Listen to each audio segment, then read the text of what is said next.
Hello everyone, this is Serena Bishnoi and today we are going to start our new series that have a name Daily English Dose, and it helps us in various competitive exams like DSSB, KVS, HTET, CTET, and these all questions are taken from a previous year papers. Clear. तो आज हम हमारी एक नई series start कर रहे हैं daily English dose के नाम से। मैं उम्मीद करती हूँ आपको मेरी ये सीरीज पसंद आएगी। ठीक है, तो हम स्टार्ट करते हैं। देखिए आपका फर्स्ट, देखिए क्या कह रहा है, आपको फर्स्ट क्वेश्चन क्या कह रहा है। ए पीस ऑफ केक कह रहा है, आपके पास एक फ्रेज है ए पीस ऑफ केक, इसका क्या मीनिंग है। तो देखिए पीस ऑफ केक का मतलब होता है ईजी। क्या मीनिंग होता है पीस ऑफ केक का? पीस ऑफ केक का मीनिंग होता है ईजी। तो इसका करेक्ट ऑप्शन क्या होगा? बी होगा। आप इसे कैसे कह सकते हैं, हम इसको एग्जाम्पल से समझते हैं। देखिए जैसे कोई भी चीज़ हमें आसान लगती हो ना, जैसे आप कोई टेस्ट देने गए और आपको वो टेस्ट बहुत आसान लगेगा, तो आप क्या कहेंगे? This test was a piece of cake for me. ये टेस्ट मेरे लिए बहुत ईजी था। ठीक है, तो आप कैसे इसको एज सेंटेंस में यूज़ कर सकते हैं। देखिए that science test was so easy. ठीक है, that science test was so easy, ये साइंस का टेस्ट इतना आसान था। I thought it was a piece of cake, मेरा मानना है ये क्या था? पीस ऑफ केक था। इट मीन्स ये बहुत ईजी था। क्लियर। तो पीस ऑफ केक आपके पास एक फ्रेज होता है जिसका क्या मीनिंग होता है? ईजी। क्लियर। मूव करते हैं हमारे नेक्स्ट फ्रेज की तरफ। देखिए क्या है, icing on the cake. Cake से रिलेटेड आपके पास है next, icing on the cake. और आपको 4 ऑप्शन दिए गए हैं कि बताओ इसका करेक्ट ऑप्शन क्या है। यम्मी, बी ऑप्शन है good thing added to another good thing, C है मैशी एंड डी है इजी टू डू। तो देख आइसिंग ऑन द केक, इस वर्ड का मतलब होता है क्या? A good thing added to another good thing. इसका करेक्ट ऑप्शन क्या हुआ? बी हुआ। जैसे हमारे पास एक चीज़ थी और एक और चीज़ हमारे पास उसमें अच्छी ऐड हो गई, उसको हम क्या बोलते हैं कि ये तो आइसिंग ऑन द केक हो गया। क्या हो गया? ये तो आइसिंग ऑन द केक हो गया। सपोज कीजिए कि हमने कोई एग्ज़ाम दिया, हमारा वो एग्ज़ाम क्लियर हो गया और उस एग्ज़ाम के तुरंत बाद ही हमारी क्या हो गया? इंटरव्यू भी क्वालिफाई हो गया और जॉब लग गई, तो हम क्या कहेंगे? आइसिंग ऑन द केक हो गया ये तो। ठीक है, एक के बाद एक अच्छी से अच्छी गुड थिंग्स, गुड न्यूज़ हमें मिल रही है।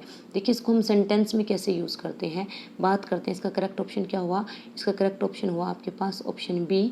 ठीक है, और देखिए सेंटेंस में कैसे यूज़ करते हैं। सेंटेंस को देखिए ध्यान से। She was delighted, she was accepted to her new job.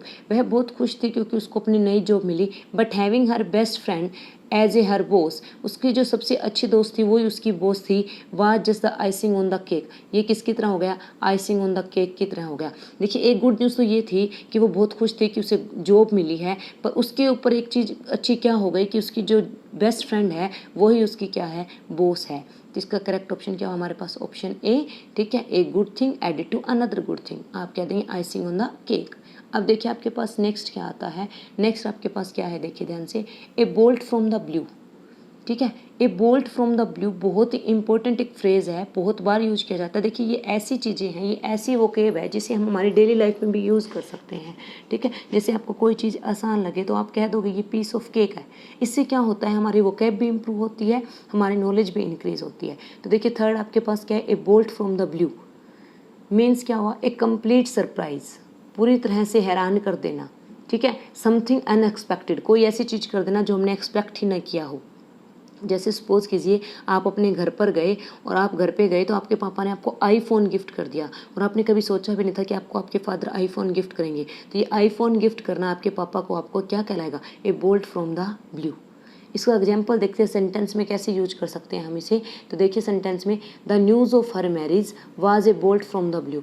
उसकी शादी की जो खबर थी वो क्या थी? बिल्कुल ही हैरान कर देने वाली थी, बिल्कुल ही सरप्राइज था, बोल्ट फ्रॉम द ब्लू था। ठीक है, नेक्स्ट देखिए हमारे पास क्या आता है। नेक्स्ट फ्रेज देखिए हमारा, a ball of fire. A ball of fire का मतलब क्या होता है? पर्सन विद ग्रेट एनर्जी और ग्रेट एंथुजियाज्म। ठीक है, ऐसा इंसान जिसमें फुल एनर्जी हो, जो हर टाइम एक्टिव रहता हो, उसे हम बोलेंगे ये तो बॉल ऑफ फायर है। जैसे सपोज कीजिए हम बात कर लेते हैं कि कोई टीचर है, वो कॉन्टीन्यूसली पढ़ाता रहता है पूरी एनर्जी के साथ और बच्चे भी उसकी क्लास में इंटरेस्ट लेते हैं, तो हम कह देते हैं she is a ball of fire. She is a ball of fire, it means ये जो टीचर है ये क्या है? With great energy. ठीक है, उसके बाद देखिए हमारा आज का लास्ट फ्रेज क्या कह रहा है? फिफ्थ फ्रेज देखिए ध्यान से, बिजी एज ए बी, मधुमक्खी की तरह व्यस्त होना। इसका क्या मतलब है? आपको नाम से ही सजेशन हो रहा है, busy as a bee. To be very busy, कि बहुत ज़्यादा व्यस्त होना, या वेरी एक्टिव, या फिर बहुत ज़्यादा एक्टिव होना। ठीक है, तो कैसे, जैसे मान लें कि कोई स्टूडेंट है, ठीक है, वो क्या करता है, सुबह 5 बजे उठ के लगता है पढ़ने और रात के 1-2 बजे तक पढ़ता ही रहता है, फिर सुबह 5 बजे उठ जाता है। उसने अपना एक पूरा अच्छे से टाइम टेबल बनाया हुआ है, तो हम कह देंगे he is busy as a bee और she is busy as a B.